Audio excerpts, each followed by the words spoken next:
यह कहानी है एक गरीब पिता और उसकी बेटी की। एक बार वह गरीब व्यक्ति अपनी बेटी को उसके स्कूल से लेकर शहर के एक महंगे होटल में पहुंचा। उस व्यक्ति ने फटे पुराने कपड़े पहने हुए थे और उसकी बेटी स्कूल ड्रेस पहनी हुई थी। जब दोनों होटल के अंदर पहुंचे तो वेटर ने पूछा, सर आप क्या खाना पसंद करेंगे? आप अपना ऑर्डर बता दीजिए। तब उस व्यक्ति ने कहा कि आप मेरी बेटी के लिए एक प्लेट पाव भाजी लेकर के आ जाइए बस।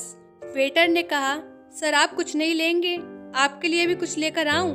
तो गरीब व्यक्ति ने कहा, मेरे लिए कुछ नहीं, आज मेरी बेटी के लिए पार्टी है। मैंने इससे वादा किया था कि अगर तुम इस जिले में 10th क्लास में टॉप करोगी तो तुम्हें मैं सबसे महंगे होटल में पार्टी दूंगा। तो आप सिर्फ बच्ची के लिए ही पाव भाजी ले आइए।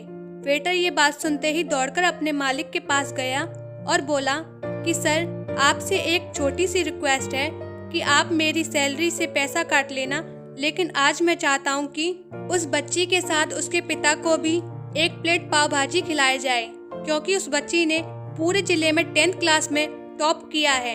यह गरीब पिता है, ज्यादा पैसे नहीं होंगे, इसलिए कह रहा है सिर्फ बच्ची के लिए ही ले आओ। होटल के मालिक ने जब यह बात सुनी तो मुस्कुराते हुए बोला, तुम उसके पिता के लिए भी पाव भाजी लेकर जाओ और उसके लिए भी लेकर जाओ। पैसे मत लेना, 4-5 पाव भाजी पैक करवा ले जाओ और 2-3 किलो मिठाई भी लेकर जाओ और उनसे कहना ये पार्टी होटल की तरफ से है। आप ये मिठाई ले जाइए और जश्न मनाइए। वेटर 2 प्लेट पाव भाजी लेकर गया तो वह व्यक्ति चौंक गया और बोला, मैंने तो एक ही मंगाई थी, मेरे पास पैसे नहीं हैं। वेटर बोला, अरे सर शर्मिंदा मत कीजिए, ये पार्टी होटल की तरफ से है। आपकी बेटी हमारी बेटी ने टॉप किया है, ये मिठाइयाँ लेकर जाइए और जश्न मनाइए। पिता और बेटी खुश हो गए और चले गए। कई साल बीत गए। उस गरीब पिता की लड़की अब यूपीएससी की तैयारी करके कलेक्टर बन चुकी थी और इत्तेफाक से उसी शहर में उसकी पोस्टिंग हुई थी। उस लड़की ने उस होटल में सूचना पहुंचा दी कि मैं उस होटल में लंच करने के लिए आ रही हूं। होटल के मालिक ने जब ये बात सुनी तो होटल को पूरी तरह से सजवा दिया। गांव में ये बात पूरी तरह से फैल गई और कस्बे के सभी लोग उन्हें देखने के लिए आने लगे। कलेक्टर अपने पिता के साथ उस होटल में पहुंची। कलेक्टर ने होटल के मालिक से कहा कि शायद आप मुझे पहचाने नहीं, हम वही पिता पुत्री हैं जो कि हमारी 10th क्लास टॉप करने पर आपने मुझे पार्टी दी थी। हम वही पिता पुत्री हैं, आज फिर से आए हैं और आज पार्टी हम देंगे आपको, आपके पूरे स्टाफ को और पूरे गांव को, क्योंकि आपने गरीबी का सम्मान किया है। आपने उस दिन जो पार्टी दी थी मुझे बताया कि मुझे कितनी और ऊंचाई तक पहुंचना है और कितनी बड़ी मंजिल को छूना है।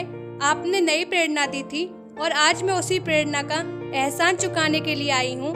वो मैडम यह सब कहते जा रही थी और आंखों से आंसू बहाती जा रही थी। यह कहानी हमें सिखाती है कि कभी भी किसी गरीब का मजाक मत उड़ाना, हो सके तो उसकी मदद करना और अगर मदद ना कर सको तो उसका मजाक मत उड़ाना, क्योंकि वो सब देख रहा है। बनना है तो उसकी नज़रों में अच्छा बनिए, जहाँ रहिए कर दिखाइए कुछ ऐसा कि दुनिया करना चाहे आपके जैसा। तो दोस्तों, आपको कैसी लगी हमारी कहानी कमेंट करके ज़रूर बताएं। वीडियो को लाइक शेयर और सब्सक्राइब कर लें, साथ ही घंटी दबाकर ऑल पर दबाएं ताकि आने वाली वीडियो आप पर पहले पहुंचे। हम आपसे अगली वीडियो में मिलेंगे। धन्यवाद।